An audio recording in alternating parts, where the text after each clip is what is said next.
Captain Bassini, I want to thank you for helping me organize this meeting here today. And also the other heads of the 5 families, New York, New Jersey. Carmine Cuneo from the Bronx, and Brooklyn, Philip Italian. From Staten Island, we have with us Victor Strachey and all the other associates who came as far as from California, Kansas City, and all the other territories of the country. Thank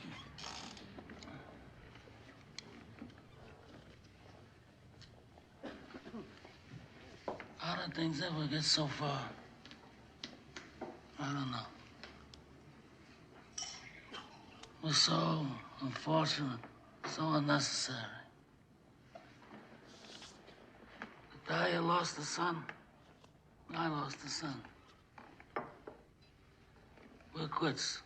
And if Natalia agrees, then I'm willing to let things go on the way they were before. We are all grateful to Don Corleone for calling this meeting. We all know him as a man of his word. A modest man. He'll always listen to reason. Yes, Don Barzini. He's too modest. He had all the judges and politicians in his pocket. He refused to share them. When did I ever refuse an accommodation? All of you know me here. When did I ever refuse? Except one time. And why? Because I believe this drug business is going to destroy us in the years to come. I mean, it's not like gambling or liquor, even women, which is something that most people want nowadays and is forbidden to them by the bits and avanti of the church. Even the police departments that have helped us in the past with gambling and other things are going to refuse to help us when it comes to narcotics. And I believed that then, and I believe that now. Times have changed. It's not like the old days, where we can do anything we want. A refusal is not the act of a friend. If Don Corleone had all the judges and the politicians in New York, then he must share them. All he does is use them. He must let us draw the water from the well. Certainly he can present a bill for such services. After all, we are not communists. I also don't believe in drugs. For years, I paid my people extra so they wouldn't do that kind of business. Somebody comes to them and says, I have powders. If you put up $3,000, $4,000 investment, we can make $50,000 distributing.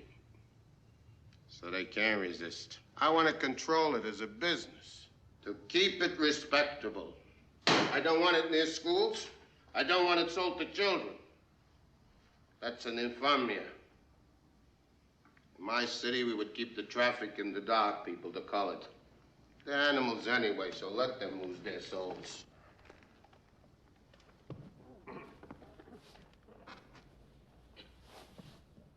I hope that we could come here and reason together.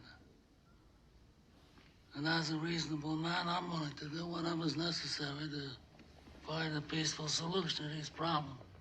Then we are agreed.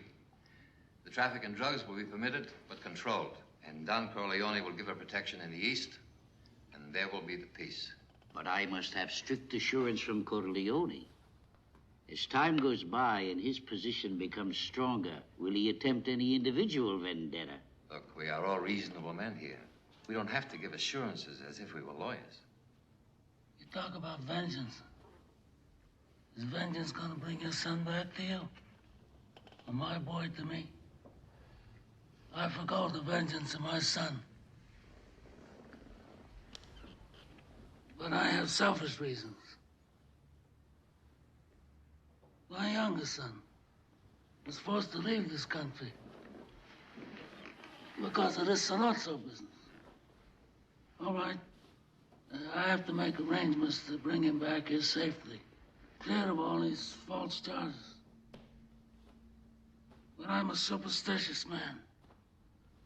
And if some unlucky accident should befall him, if he should get shot in the head by a police officer, or if he should hang himself in his jail cell, or if he's struck by a bolt of lightning, then I'm going to blame some of the people in this room. And that I do not forgive.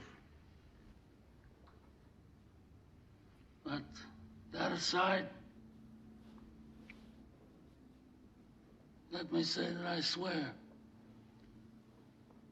on the souls of my grandchildren that I will not be the one to break the peace we've made here today.